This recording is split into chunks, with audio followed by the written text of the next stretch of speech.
민주당이 또 총선에 압승을 했다 보니까 그런 경험적인 측면에서 가격을 상승시키지 않을까라는 기대감이 좀 남아 있었다고 보여지는데요. 초과이익 환수 이런 것들 통과되기 어려울 것 같습니다. 이런 거를 다 차치하고서라도 공사비가 너무 많이 올랐고 규제를 엄청나게 풀어주지 않고는 사업성을 확보하기가 너무 어려운 상황입니다. 규제 완화를 사실은 해줄 필요는 있기는 해요. 지금 시장은 투자 시장은 아닙니다. 실수요자분들 같은 경우는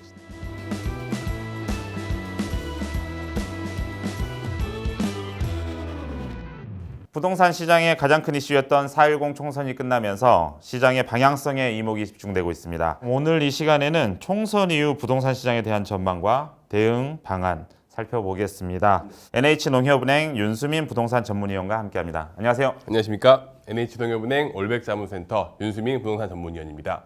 자, 이번 총선 완전히 여소야대 민주당의 압승으로 끝이 났습니다. 네. 일각에서는 민주당이 승리하면서 집값이 오를 거라 뭐 약간 네. 우픈 이야기긴 하지만 그런 이야기도 있는데 왜 이런 이야기가 나오는지 또 어떤 영향이 있을지 한번 짚어주시죠. 이런 이야기가 나오는 원인은 저는 경험이 있다고 생각합니다. 사실 물론 이거는 지금 국회 이야기는 하지만 저희가 역대 대통령 시기에 집값 상승률을 보면은 가장 상승률이 낮았던 때가 이제 예를 들어서 뭐 박근혜 정부 때 집값 상승률 그렇게 높지 않았었고요. 반면에 뭐 김대중 노무현 정부 때 그리고 문재인 정부 때 가격이 더 많이 올라갔다라는 측면이 두 자릿수로 올랐죠. 맞습니다. 네. 그렇다 보니까 아무래도 이번에도 민주당이 또 총선에서 압승을 했다 보니까 그런 경험적인 측면에서 가격을 상승시키지 않을까라는 기대감이 좀 남아 있었다고 보여지는데요. 사실 이거는 봐야 될 것 같습니다. 이건 부분은 이야기가 그냥 뭐 경험적인 이야기니까 이렇게 보시면 될 것 같고요.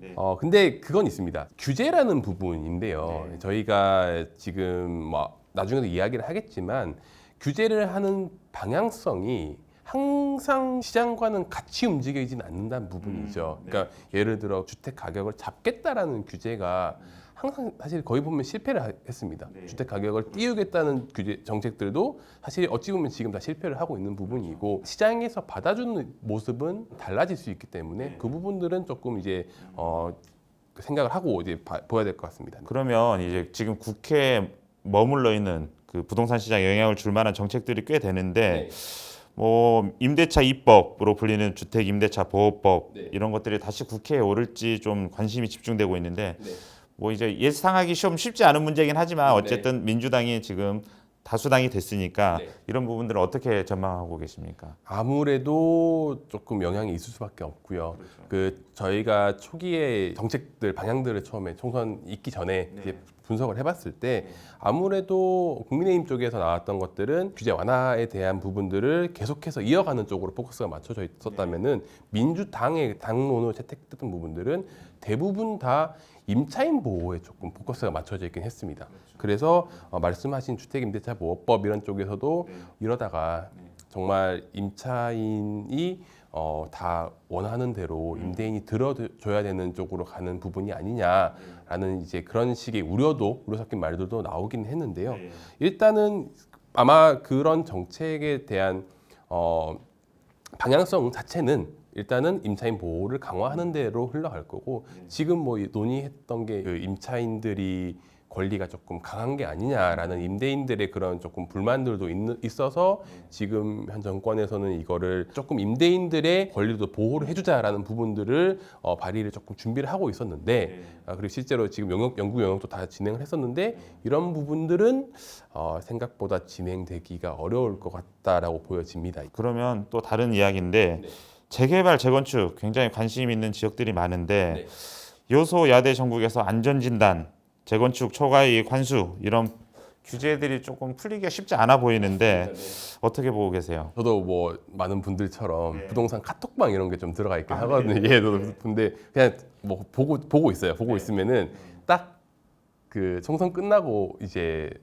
많은 분들이 밈처럼 돌았던 게 재건축은 끝났다라는 말씀을 많이들 하셨었거든요. 예, 그리고 다주택자 끝났다, 재건축 끝났다 이런 분들은 말씀을 많이 하셨는데 실제로 지금 윤석열 정부의 정책의 규제의 방향성, 규제 완화의 방향성이 다주택자 규제 완화가 첫 번째였고, 그 다음이 재건축 활성화 이 부분이었던 것 같습니다. 그리고 뭐 이제 지금 워낙에 PF 상황이 안 좋으니까 민간 기업들을 지원하고 이런 부분들까지 이제 부가적인 요인으로 들어갔던 거고, 그 다음에 뭐 그린벨트 이런 것들로 넘어가는 것 같은데, 재건축 같은 경우에는요. 사실은 지금 이런 규제가 사실 이게 문제는 아니라고 생각을 해요. 저는 개인적으로 이 재건축은 물론 초과이익 환수 이런 것들 통과되기 어려울 것 같습니다. 그리고 안전진단이야 그나마 뭐 국회 통과 없이 처리할 수 있는 부분들이 좀 있다 보니까 진행을 할 거라고 생각은 되는데 그런 거를 다 차치하고서라도 일단 가격 자체가 지금 공사비가 너무 많이 올랐고 사업성이 규제를 엄청나게 풀어주지 않고는 사업성을 확보하기가 너무 어려운 상황입니다. 네, 그렇다 보니까 규제 완화를 사실은 해줄 필요는 있기는 해요. 안 그러면은 어떤 사업장도 사실 강남 지역에 있는 용적률 뭐 180% 미만 이런 사업장들 빼고는 지금 정상적으로 돌아가기는 좀 어려운 상황이다라고 판단이 되고요. 그런 측면에서 약간 이게 여와 야에 상관없이 조금 규제적인 측면에서 완화를 계속해서 좀 이어줘야 되고, 일기 신도시 특별법 같은 경우에는 사실 여야의 합치가 잘 이루어진 부분이라고 생각을 합니다.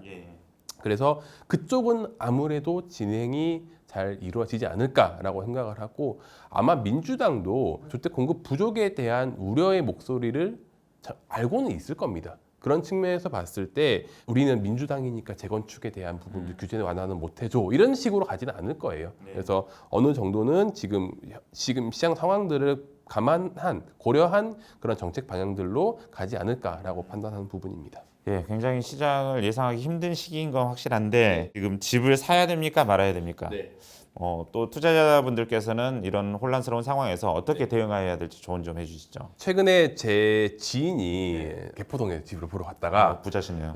정말 열심히 일을 해서 네. 부부가 아직 10년 넘게 무주택을 이어가다가 이제 또 청약이 안 되니까 사러 갔어요. 그런데 딱 일주일 만에 1억이 올라버렸습니다. 18억 정도에 나왔던 매물대가 완전히 사라지고 19억에 나왔는데 그것마저도 계좌번호를 못 받았어요. 일부 지역에서는 사실 전고점까지 거의 95%까지 회복을 했다라는 의견들이 많이 있거든요. 그래서 어찌 보면은 지금 또 실수요자분들 입장에서는 또 타이밍을 놓친 게 아닌가.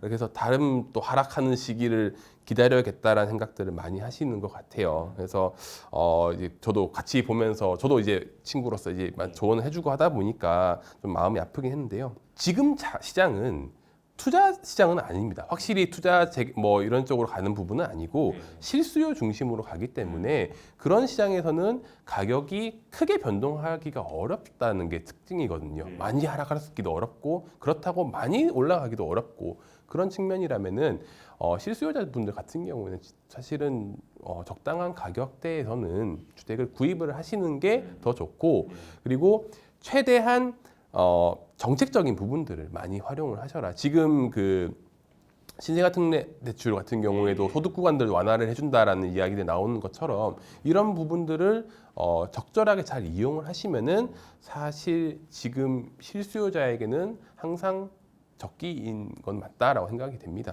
그래서 너무 미룬지는 안 하셨으면 좋겠어요. 네. 자, 부동산 시장의 새로운 소식 또 분석해드릴 내용들이 있으면 언제든지 찾아와서 여러분께 좋은 소식 전해드리겠습니다. 오늘 말씀 감사합니다. 감사합니다.